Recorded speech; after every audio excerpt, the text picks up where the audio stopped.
तो बच्चों स्वागत है केमिस्ट्री की इस रिवीजन क्लास में। तो हम बायोमोलिक्यूल्स के कुछ और क्वेश्चन जो प्रीवियस ईयर में पूछे हुए हैं उनका हम डिस्कशन करने जा रहे हैं। जैसा कि आपकी स्क्रीन पर एक क्वेश्चन दिख रहा है, how are carbohydrate stored in animals. यहाँ पर एनिमल में किस तरीके से ये स्टोर्ड होता है इसका डिस्कशन करने जा रहे हैं कि stored in animal body and one organ where are present. मतलब बच्चों ध्यान रखना, कार्बोहाइड्रेट हमारी बॉडी के अंदर, एनिमल की बॉडी के अंदर जो स्टोर होता है वो इन फॉर्म ऑफ पॉलीसेकेराइड होता है, मतलब वो ग्लाइकोजन की फॉर्म में होता है। और ये ग्लाइकोजन की फॉर्म में होता है और वो ग्लाइकोजन हमेशा लीवर और मसल्स के अंदर, ये लीवर और मसल्स के अंदर बच्चों स्टोर होता है। तो हमारी बॉडी के अंदर जो कार्बोहाइड्रेट स्टोर होता है वो लीवर और मसल्स के अंदर प्रेजेंट होता है, जो ग्लाइकोजन की फॉर्म में पड़ा होता है। यूज आने पर क्या होगा कि ये ग्लाइकोजन ऑक्सीडाइज होकर ये ग्लूकोज में टूट जाता है। और आप जानते हैं ग्लूकोज का ऑक्सीडेशन होता है एयर की प्रेजेंस में, तो बच्चों वहां पर क्या बनते हैं, एटीपी बनता है, एनर्जी बनती है। कहने का मतलब प्लस CO2 कार्बन डाइऑक्साइड बनता है और प्लस वाटर रिलीज होता है, जिससे हमें एनर्जी की फॉर्म होती है वो एटीपी, एडिनोसिन ट्राइफॉस्फेट की फॉर्म में एनर्जी मिलती है हमें, वो ग्लूकोज के ऑक्सीडेशन की वजह से बनती है। बच्चों नेक्स्ट क्वेश्चन की बात करें इसका कि what is the basic structure difference between starch and cellulose. बच्चों स्टार्च और सेलुलोज में इसके स्ट्रक्चर में क्या बेसिक डिफरेंस होता है? भाई इसके बेसिक स्ट्रक्चर में केवल डिफरेंस होता है उसके लिंकेज के बेसिस पर। अगर मैं स्टार्च की बात करूं बच्चों, तो स्टार्च में जो ग्लूकोज जुड़े होते हैं, बहुत सारे ग्लूकोज, क्योंकि ये तो पॉलीसेकेराइड है और many unit of glucose directly linked होते हैं बाय ए ग्लाइकोसिडिक बॉन्ड। तो बच्चों दो ग्लूकोज की यूनिट आपस में जुड़ती है, वो अल्फा बॉन्ड की वजह से या अल्फा लिंकेज की वजह से वो हमेशा स्ट्रक्चर ड्रॉ होता है। इसी वजह से इसके अंदर जो डिफरेंस आता है मेजर, वो इसके स्ट्रक्चर के बेसिस पे आता है। लेकिन अगर मैं सेलुलोज की बात करूं, दिस इज आल्सो पॉलीसेकेराइड, इसके अंदर भी हमेशा ग्लूकोज की यूनिटी, बहुत सारी यूनिट आपस में जुड़ती है बच्चों, लेकिन दो ग्लूकोज की यूनिट आपस में जुड़ी होती है बीटा लिंकेज की वजह से। बीटा लिंकेज की वजह से बच्चों स्ट्रक्चर बनता है वहां पर। इन दोनों में मेजर डिफरेंस, उसके स्ट्रक्चरल डिफरेंस जो आता है वो अल्फा लिंकेज और बीटा लिंकेज की वजह से आता है। यही इसके अंदर डिफरेंस होता है मेजर। और बच्चों कार्बोहाइड्रेट एनिमल बॉडी के अंदर स्टोर होता है वो ग्लाइकोजन की फॉर्म में होता है, जो लीवर मसल्स में प्रेजेंट होता है। बहुत बेहतरीन क्वेश्चन है, सीबीएसई 2023 का क्वेश्चन है। अगले क्वेश्चन की अगर बात करें बच्चों हम, तो यहां पर देख पाएंगे कि अगर ये इसमें कुछ रिएक्शंस की बात कर रहा है, और रिएक्शंस की अगर चर्चा करें हम लोग कि डी ग्लूकोज जो होता है अगर ब्रोमीन वाटर से रिएक्शन कराए तो क्या बनता है, और HNO3 से रिएक्शन कराए तो क्या बनता है। बच्चों पहले भी हम इसकी बात कर चुके हैं, ये CHO, यहां पर फिर हमारा CHOH का होल 4 और इसके साथ में बच्चों हमारा CH2OH लगा होगा। तो बच्चों इस ग्लूकोज का अगर हम ब्रोमीन वाटर के साथ में ऑक्सीडेशन करते हैं, ब्रोमीन वाटर के साथ में इसका ऑक्सीडेशन करते हैं, तो बच्चों इसमें जो एल्डिहाइड ग्रुप होता है, क्योंकि ये वीक ऑक्सीडाइजिंग एजेंट होता है, केवल ये एल्डिहाइड ग्रुप ही कार्बोक्सिलिक एसिड में कन्वर्ट होता है।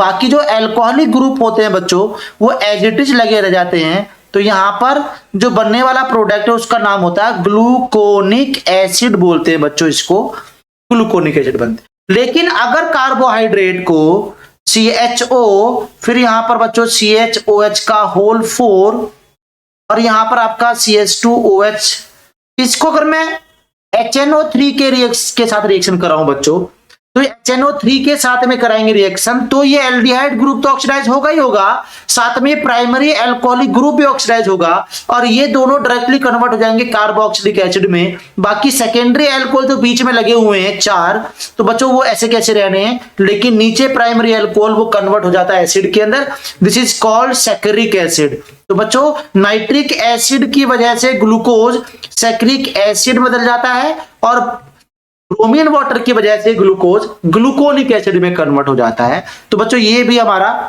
प्रीवियस ईयर में क्वेश्चन पूछा है सीबीएसई 2023 के अंदर। अगले क्वेश्चन की बात करें, ये क्वेश्चन बड़ा इंपॉर्टेंट है, इसका स्ट्रक्चरल बेसिस देखना है कि pyranose structure of glucose. Explain करना, बनाना है, मतलब ग्लूकोज का पैरानोज स्ट्रक्चर बना के दिखाते हैं हम लोग। तो बच्चों यहाँ पर आपको पहले पढ़ा भी होगा, अपने सबने पढ़ा हुआ है, लेकिन फिर से दोबारा से एक बार देख लीजिए कि यहाँ पर हम ग्लूकोज की बात करें बच्चों, तो ग्लूकोज की अगर बात करें तो ग्लूकोज का एक एल्डिहाइड ग्रुप होता है, फिर यहाँ पर बच्चों OH ग्रुप होता है। ये इसका ओपन चेन स्ट्रक्चर होता है मेरे प्यारे बच्चों, ये इसका ओपन चेन स्ट्रक्चर होता है। ऐसे कुछ स्ट्रक्चर लगा होता है, 6 कार्बन होते हैं, हमने स्ट्रक्चर इसका बना दिया है ऐसे। तो बच्चों पहला कार्बन, फिर दूसरा कार्बन, फिर तीसरा, फिर चौथा, फिर पांचवा, फिर छठा, 6 कार्बन होते हैं। तो पांचवें और पहले कार्बन के बीच में बॉन्डिंग होती है, बॉन्ड टूटता है, और बॉन्ड टूटने के बाद में बच्चों जो स्ट्रक्चर बनता है वो कुछ स्ट्रक्चर ऐसे बनता है जिसमें इस तरह से हमारा ग्लूकोज का स्ट्रक्चर साइक्लिक रिंग में आता है। पहला कार्बन पर HOH, दूसरा, तीसरा, चौथा, पांचवा, और पांचवें पर क्या लगा होगा बच्चों, CH2OH लगा होगा, H लगा होगा। बाकी के स्ट्रक्चर आप लोग बहुत भली भांति जानते हैं। यहाँ पर HOH रहेगा बच्चों, फिर यहाँ पर OH रहेगा। इस तरह से आपका यहाँ पर स्ट्रक्चर बनते रहेंगे और OH रहेगा। This is the pyranose structure. क्यों? क्योंकि ये जो स्ट्रक्चर दिख रहा है ना बच्चों, ये पायरान के बिल्कुल सिमिलर दिखता है, पायरान के बिल्कुल सिमिलर दिखता है। तो कुछ इस तरीके से ये पायरान का स्ट्रक्चर होता है। ये ऑर्गेनिक कंपाउंड में पायरान होता है और पायरान के बिल्कुल सिमिलर दिख रहा है, इसी वजह से इसको पायरानोज स्ट्रक्चर बोलते हैं। मतलब पायरान के समान दिखने वाला स्ट्रक्चर कहलाता है पायरानोज स्ट्रक्चर। इसी को बोलते हैं बच्चों पायरानोज स्ट्रक्चर। क्यों? क्योंकि ये पायरान के बिल्कुल सिमिलर दिखता है। अब ग्लाइकोसिडिक बॉन्ड की अगर बात करें बच्चों, तो ग्लाइकोसिडिक बॉन्ड क्या होता है? ग्लाइकोसिडिक बॉन्ड जो होता है दो ग्लूकोज के बीच में, मतलब दो मोनोसेक्राइड के बीच में जो बनने वाला बॉन्ड होता है बच्चों, उसी को बोलते हैं ग्लाइकोसिडिक बॉन्ड। जैसा कि अगर हम बात करें, हमने ग्लूकोज का कोई स्ट्रक्चर हमने ड्रॉ किया ऐसे, इसका पहला कार्बन पर बच्चों H और OH लगा हुआ है, यहां पर बाकी कार्बन पर HOH लगे होंगे, बिल्कुल एज इट इज। इसके बाद में हम दूसरे ग्लूकोज की अगर बात करें बच्चों, दो मोनोसेक्राइड की यूनिट ले लेते हैं, इसके पास भी OH लगा होगा, H लगा होगा, पहला कार्बन, दूसरा, तीसरा, चौथा, पांचवा। तो बच्चों पहला कार्बन ये रहा, चौथा कार्बन ये रहा, इसके बीच में बॉन्डिंग होगी और यहां पर बीच में बॉन्ड बनेगा, इसी को बोलते हैं ग्लाइकोसिडिक बॉन्ड बच्चों। दो मोनोसेक्राइड के बीच में बनने वाला जो बॉन्ड होता है उसी को बोलते हैं बच्चों ग्लाइकोसिडिक बॉन्ड बोलते हैं। मोस्ट इंपोर्टेंट है, ग्लाइकोसिडिक बॉन्ड कैसे बनता है? दो मोनोसेक्राइड के बीच में बनने वाला जो बॉन्ड होता है, जो पहले और चौथे कार्बन के बीच बनता है, इसीलिए बच्चों क्या बोलते हैं इसको बोलते हैं अल्फा 1,4 ग्लाइकोसिडिक बॉन्ड। अब अगर अल्फा ग्लूकोज है तो इसको अल्फा 1,4 ग्लाइकोसिडिक, बीटा ग्लूकोज है तो इसको बीटा 1,4 ग्लाइकोसिडिक बॉन्ड बोल दिया जाता है बच्चों। इसका नाम उसी के अकॉर्डिंग रख दिया जाता है।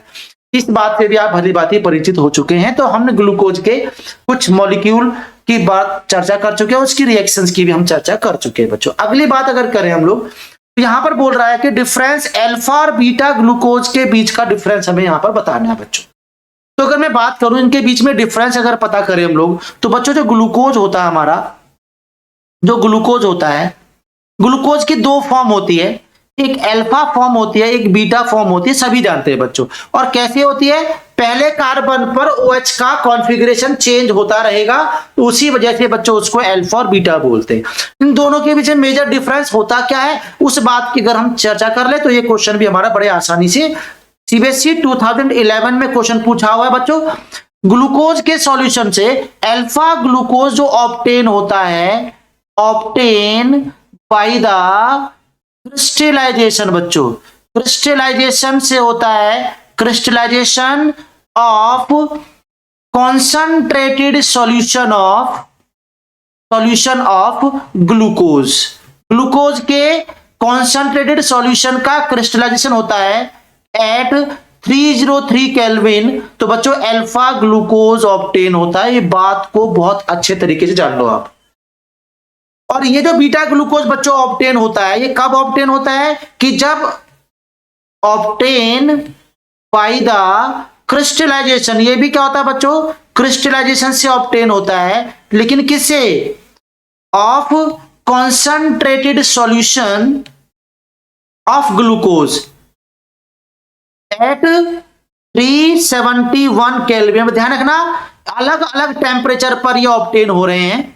अलग अलग टेम्परेचर पर ऑब्टेन हो रहे हैं बच्चों। तो अल्फा बीटा ग्लूकोज में बहुत मेजर डिफरेंस आ गया। अगर मैं इसकी अगर बात करूं, इस अल्फा ग्लूकोज का स्ट्रक्चर ड्रॉ करें बच्चों, तो यहां पर कुछ ऐसे स्ट्रक्चर आ जाएगा, H ऊपर OH नीचे, बाकी OH H, फिर OH H ऊपर नीचे OH, यहां पर भी OH ऊपर आ जाएगा, H नीचे आ जाएगा, इधर आ जाएगा बच्चों CH2OH और यहां पर H दिख रहा है। This is the alpha glucose.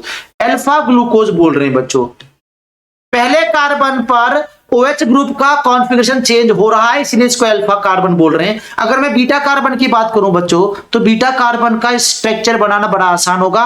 पहले कार्बन पर इस बार OH ऊपर पहुंच गया, H नीचे पहुंचेगा, बाकी कार्बन पर कॉन्फ़िगरेशन बच्चों वही रहेगा जो अल्फा ग्लूकोज में रहा है, वही कॉन्फ़िगरेशन बिल्कुल सिमिलर रहेगा, बस इसी को हम एनोमर बोलते हैं। This is the beta glucose बच्चों, ये बीटा ग्लूकोज बोलते हैं। और दोनों के पेयर को क्या बोलते हैं बच्चों हम लोग? एनोमर्स बोलते हैं। बात को भी आप समझ लीजिए, आपको भली बात आपको आता होगा और पहले भी पढ़ा होगा, और मैंने पहले भी क्वेश्चन में, पहली सीरीज में मैंने आपको ग्लूकोज के बहुत सारे क्वेश्चन एमसीक्यू क्वेश्चन कराए थे, इन पर बहुत सारी चर्चा हमने कर चुके हैं। अगले क्वेश्चन की बात करें बच्चों, यहां पर कुछ रिएक्शंस की बात करना चाह रहा है, और इस रिएक्शंस की बात करेंगे बच्चों। ये डी ग्लूकोज को रिएक्शन करा रहे हैं आप लोग बच्चों। पहले HI के साथ रिएक्शन कराना है। HI एक रिड्यूसिंग एजेंट होता है बच्चों, और याद रखना ग्लूकोज को तब तक रिड्यूस करता है जब तक कि उसके सारे ऑक्सीजन रिमूव ना हो जाए, मतलब एन हेक्सेन ना बन जाए। मतलब अगर मैं पहली रिएक्शन की बात करूं बच्चों, मैं यहां पर अगर ग्लूकोज CHO और यहां पर CHOH का होल 4 बच्चों, यहां पर CH2OH कर दे, अगर हम इसका अगर मैं HI के साथ में हीट कराए, तो ये रिड्यूसिंग एजेंट होता है और इनके ऑक्सीजन पर H2 जोड़ता है, यहां पर भी H2 जोड़ता है, यहां पर मतलब वाटर निकल जाता है, और फाइनली बच्चों क्या बनता है? CH3 बनता है, CH2 का होल 4 बन जाता है, और यहां पर बच्चों CH3 बन जाता है, प्लस 6H2O बाहर निकलता है। This is called an hexane. इसी को बच्चों क्या बोलते हैं हम लोग? एन हेक्सेन का नाम देते हैं। तो इस तरीके से हम इस क्वेश्चन की बात कर चुके हैं। अगर बच्चों अगर ग्लूकोज का कोई स्ट्रक्चर लिखा हुआ है CHO, ये CHOH का होल 4 रहेगा, और यहां पर आपका प्राइमरी अल्कोहल रहेगा, और इसको कर रहे हैं कंसंट्रेट HNO3 के साथ में इसको ऑक्सीडाइज कर रहे हैं। तो आप जानते हैं ये एल्डिहाइड ग्रुप भी ऑक्सीडाइज होगा और ये प्राइमरी अल्कोहल ग्रुप भी ऑक्सीडाइज होगा बच्चों। तो ये कार्बोक्सिलिक ग्रुप बन जाएगा, CHOH का होल 4 एज इट इज रहेगा, और यहां पर COOH बनेगा, जिसको क्या बोलते हैं मेरे प्यारे बच्चों? सैकरिक एसिड बोलते हैं। सैकरिक एसिड का फॉर्मेशन होता है। अगली बात अगर करें बच्चों, अगर मैं इसी को मैं ब्रोमीन वाटर से रिएक्शन करा दूं बच्चों, इसको मैं ब्रोमीन वाटर, जो एक वीक ऑक्सीडाइजिंग एजेंट होता है, ब्रोमीन वाटर से रिएक्शन करा, तो केवल एल्डिहाइड ग्रुप ऑक्सीडाइज होगा, प्राइमरी सेकेंडरी अल्कोहल का ऑक्सीडेशन नहीं कर पाएंगे। तो बच्चों यहां से क्या बन जाता? हम बहुत बार रिएक्शन कर चुके हैं, पहले भी रिएक्शन कई बार आ चुकी है बच्चों। यहां पर हमारा CH, तो यहां पर बन जाएगा, इसको बोलते हैं ग्लूकोनिक एसिड बोलते हैं बच्चों, ग्लूकोनिक एसिड बोलते हैं। लेकिन अगर मैं HCl के साथ में रिएक्शन कराऊं, तो बच्चों आप बिल्कुल भली बात ही परिचित है इससे, कार्बोनिल कार्बन लगा हुआ है, यहां पर CHOH का होल 4 बचेगा, और यहां पर CH2OH बनेगा, plus HCN, nucleophilic addition reaction होगी, CN पर माइनस H पर प्लस, ये OH का बॉन्ड टूटेगा माइनस और प्लस, तो बच्चों ये CN माइनस इस कार्बन के पास, HO के पास में, तो बच्चों आप लोग यहां पर जान चुके हैं, इस पर आपका साइनोहाइड्रिन बनने वाला है। ग्लूकोज से साइनोहाइड्रिन बन जाता है कब? जब इसको HCN के साथ में रिएक्शन कराते हैं। बहुत बार रिएक्शन करिए आपने साइनोहाइड, दिस इज कॉल्ड साइनोहाइड्रिन नाम बोलते हैं बच्चों, दिस इज कॉल्ड साइनोहाइड्रिन। इस तरीके से इस क्वेश्चन की भी हम बात कर चुके हैं, इसकी चर्चा हम कर चुके हैं बच्चों। अगला क्वेश्चन देखेंगे, यहां पर भी कुछ रिएक्शंस की बात कर रहा है बच्चों। ब्रोमीन वाटर की रिएक्शन मैंने अभी देखा थोड़ी देर पहले, अगर मैं इसको दिखाऊं बच्चों, ब्रोमीन वाटर की करें रिएक्शन, तो केवल एल्डिहाइड ग्रुप ही ऑक्सीडाइज होता है, प्राइमरी ग्रुप अल्कोहल ऑक्सीडाइज नहीं होता है, क्योंकि ये तो कंसंट्रेट HNO3 कर पाता है। तो ब्रोमीन वाटर की बात करें बच्चों, तो ये केवल एल्डिहाइड ग्रुप को ऑक्सीडाइज करेगा, COOH बदल देता है, CHOH का होल 4 बिल्कुल एज इट इज रहेगा और बच्चों यहाँ पर CH2OH रहेगा, इसको बोलते हैं ग्लूकोनिक एसिड। अभी HCN की बात करें तो साइनोहाइड्रिन, अभी ऊपर वाला क्वेश्चन यही है बच्चों, साइनोहाइड्रिन की रिएक्शन हो जाएगी। लेकिन अगर ग्लूकोज का रिएक्शन हम इस एसिड एनहाइड्राइड से करते हैं तो याद रखना यहाँ पर ग्लूकोज पेंटाएसीटेट का फॉर्मेशन होता है, क्योंकि बच्चों आप जानते हैं CHO फिर यहां पर CHOH का होल 4 और बच्चों यहां पर CH2 का OH होगा। इस पर मैं रिएक्शन कराता हूं एसिड एनहाइड्राइड से, तो हम OH के पास में रिएक्शन कराते हैं, OH के पास में रिएक्शन कराते हैं प्यारे बच्चों। तो यहां पर बॉन्ड टूटेगा, इसका OH का बॉन्ड टूटेगा, इसका OH का बॉन्ड टूटेगा और यहां पर 5 OH ग्रुप लगे हुए हैं। तो बच्चों इसी सभी के साथ में पेंटाएसीटेट ग्रुप लग जाता है, होल 4 आ जाएगा, CHO फिर COCH3, इस टाइप से आपका रिएक्शन बन जाएगा बच्चों। This is called glucose pentaacetate. Glucose pentaacetate का फॉर्मेशन होता है। This is the most important question.